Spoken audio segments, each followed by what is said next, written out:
In the deep heart of Lagos, where yellow buses snarl like hungry lions and car horns speak louder than voices, there was a boy named Tunde Adebayo who saw the world differently.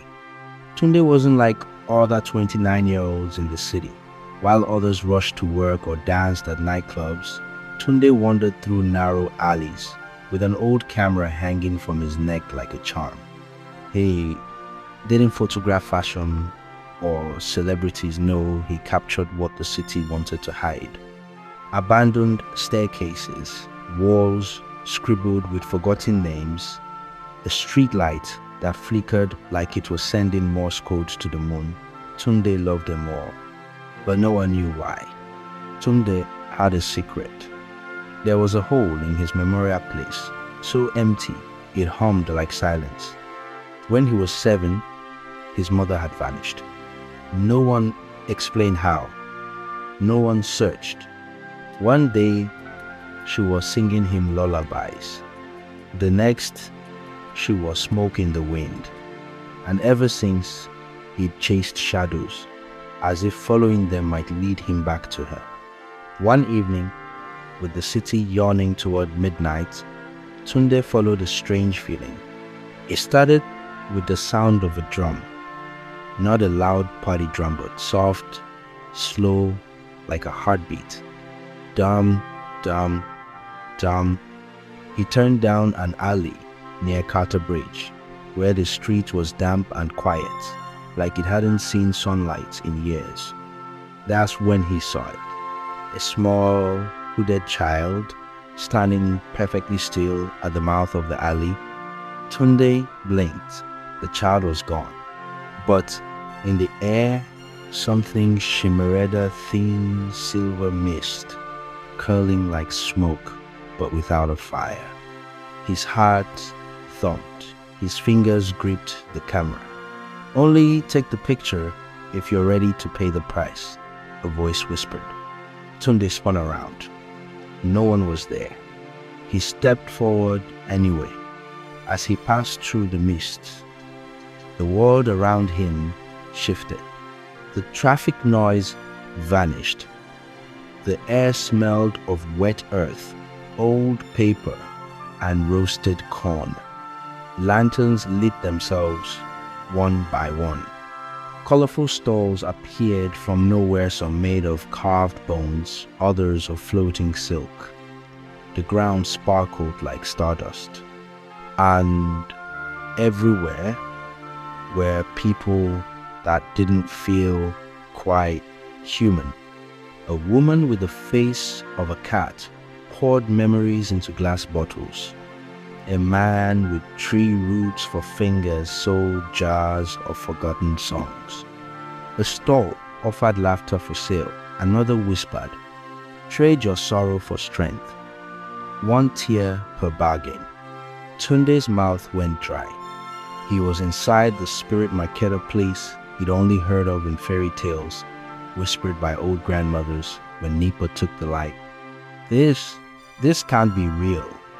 But his camera felt heavier, his heart beat louder, and the mist curled around his ankles like it wanted him to stay. Then he saw it, a lens. It sat in a stall made entirely of mirrors.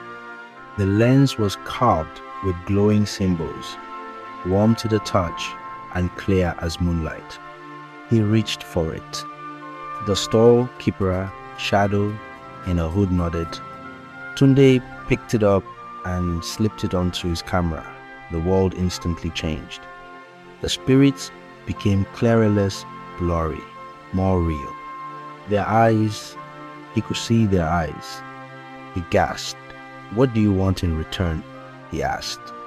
The shadow whispered, "A memory." Before he could ask which one, it touched his forehead. A soft hum, a tingle. And just like that, the deal was done. Tunde walked backward through the mist, the lens now part of his camera. But something felt strange.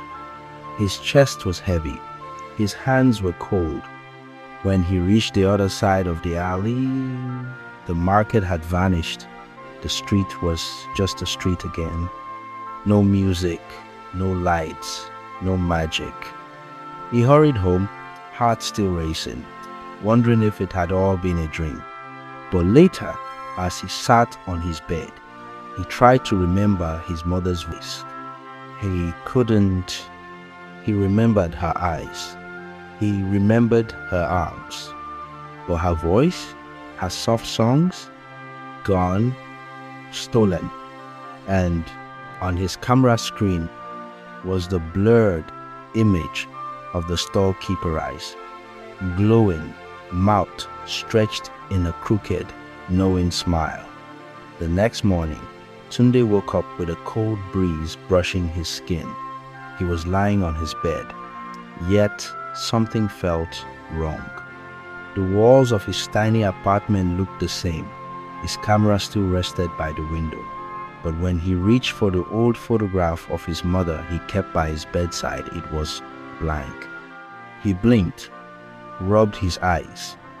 The frame was there, the photo was there, but the image, gone, just a gray blur.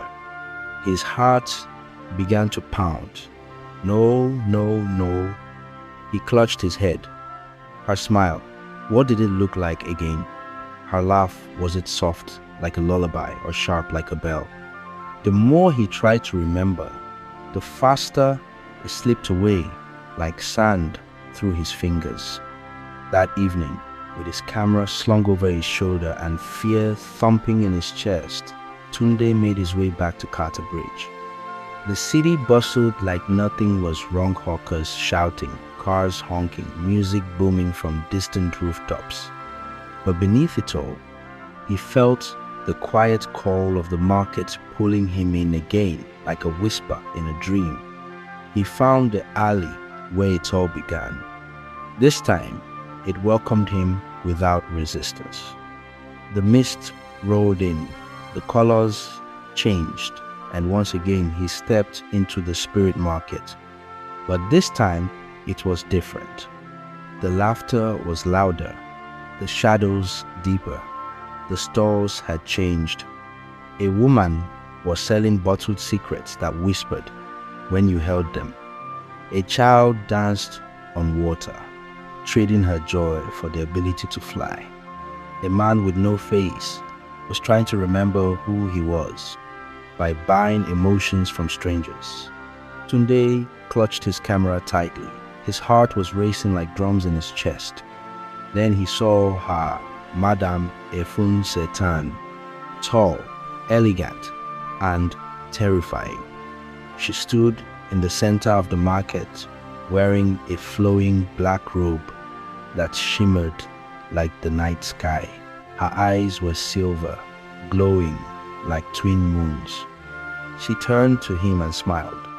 Tunde Adebayo, the boy who traded a memory without asking its cost. Tunde froze. "I want it back," he said. His voice shook. Her smile widened. "Ah, they always do, after the trade is done. But the market is fair, child. Always fair." He stepped closer. "He took my mother." She raised a delicate eyebrow. "No, dear, you gave her to us. For a lens." Tunde gritted his teeth. "Then I'll make another trade. Give her back." She let out a soft, sad laugh. "You don't understand how this works. You don't get to pick and choose memories like toys in a box." With a wave of her hand, the air shimmered, and suddenly, Tunde was standing inside a memory not his own, but someone else's. A woman in white stood at the edge of the market, holding a baby. She looked just like his mother. She was crying. A man with golden eyes stood before her. "You've broken the rule," he said coldly. "A guardian must never love a mortal." She begged, pleaded. Spirits only watched, and then she vanished into dust. All that remained was the baby and silence. The memory faded. Tunde collapsed to his knees, gasping. "She was one of you," he whispered. Efunsetan's voice was gentle now. "She protected this market for 100 years until she loved your father. That love cost her everything." Tunde looked up, fire in his eyes. "Then I'll take her back. I'll find her. I don't care what it takes." Efunsetan's silver gaze narrowed. She leaned down, her voice like silk wrapped in thunder. "Then, make your trade. Give me your name, your last anchor to the living world. In exchange, I will return her final memory to you." Tunde's breath caught. His name? Without it, who would he be? A ghost? A shadow? A forgotten boy wandering the world?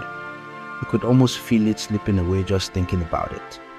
Then he remembered the warmth of his mother's hands, the scent of her hair, the lullabies she used to hum.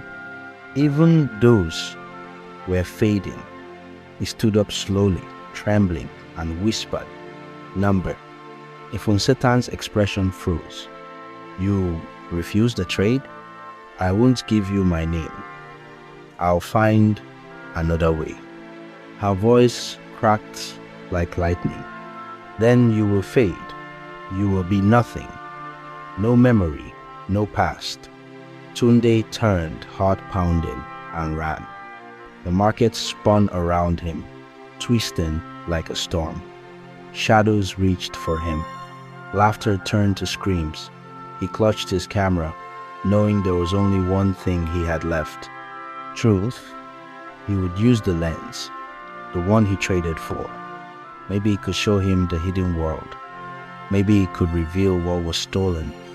Back in his room, he locked the door and placed the camera on the table. He took a breath, raised the lens, and aimed it at the blank photo of his mother. For a moment, nothing. Then, light, a soft glow, a whisper, and slowly, a smile began to appear. Not fully, not yet, but it was there. And in the air, the faint sound of humming, the lullaby, her lullaby. The night air was thick, like soup, hot and heavy, as Tunde stood trembling at the edge of the spirit market. His heart beat fast, not out of fear, but because he was close to something he thought he'd lost forever. His mother, a memory, a name, himself. Madame Efunsetan sat on her throne made of bones and bells, her long fingers tapping slowly on the golden armrest. Her eyes sparkled like wet coal, and her voice slid through the mist like a snake. "Your name, Tunde Adebayo. That is all I ask. In return, I will give you her last memory." Tunde's breath caught. He could feel his name. It was like a thread tied to his chest, keeping him in the world of the living.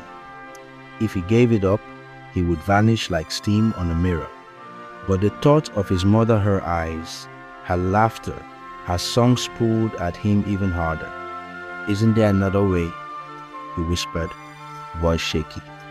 Madame Efunsetan leaned closer. Only fools ask for shortcuts in the land of spirits. Just then, Tunde remembered something, the ancient lens hanging from his neck, the one he had traded a memory for.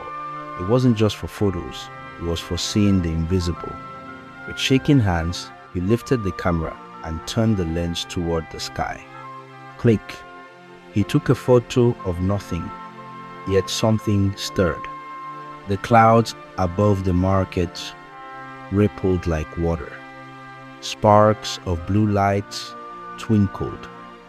Then he saw Ita, ghostly figure, hovering above a stall of broken clocks. A woman, her face soft and kind. She was humming a song, Orimi Mafoya. My soul, "Do not be afraid." His mother. Tunde fell to his knees, tears bursting from his eyes like a river breaking a dam. He remembered. He was just a boy. She held him in his tongue, wrapped him in her wrapper. She whispered the same song until the spirits passed overhead and left them unharmed. That was the last night he saw her. "Mommy," Tunde cried into the sky. "Please, I'm here now." Madame Efunsetan's voice cracked the air like thunder. "Foolish boy, you were warned. Memories once traded are not yours to touch again." She raised her long hands, and the ground split beneath Tunde. Screams echoed from below. The spirit market began to shake. Stalls tipped over. Jars of bottled dreams shattered, spilling glowing colors into the fog. But Tunde didn't run. He aimed his camera one last time right at his mother's spirit. He clicked the shutter, and in that flash of light bright as lightning, something changed. The photo developed instantly. A picture slid out. Not a ghost, not fog, but a real image. His mother smiling, holding baby Tunde in her arms. As he held the photo to his chest, warmth poured through him like sunshine through cold skin. He remembered it all. And just like that, the spirit market began to fade. The spirits howled and scattered. The mist peeled away like smoke in the wind. Madame Efunsetan screamed but her voice cracked and she crumbled into feathers. The world turned upside down. Then, silence. Tunde woke up under Carter Bridge. It was morning. The sky was pale orange. Birds chirped. The street hawkers were back, calling out, "Pure water, gala, holy." It was as if nothing had ever happened. But in his pocket, a photograph, his mother, and him smiling. Oh, weeks later, at an art gallery in Ikoyi, a new exhibit opened. Spirits of Lagos, and through forgotten things. People walked through in silence, eyes wide with wonder. But in the last corner of the gallery, behind a beaded curtain, was the photo of his mother alone, glowing softly under a spotlight. The caption read, "Memory returned." Tunde stood nearby, watching. Then he felt something. Soft breeze. He turned. A tall woman, wrapped in black lace, stood behind him, her face hidden in shadow. She looked at the photo, then at Tunde. She said nothing. She placed something in his hand, a black feather. Then she vanished. Only the feather remained, warm in his palm. The story teaches us that our memories, both joyful and painful, shape who we are.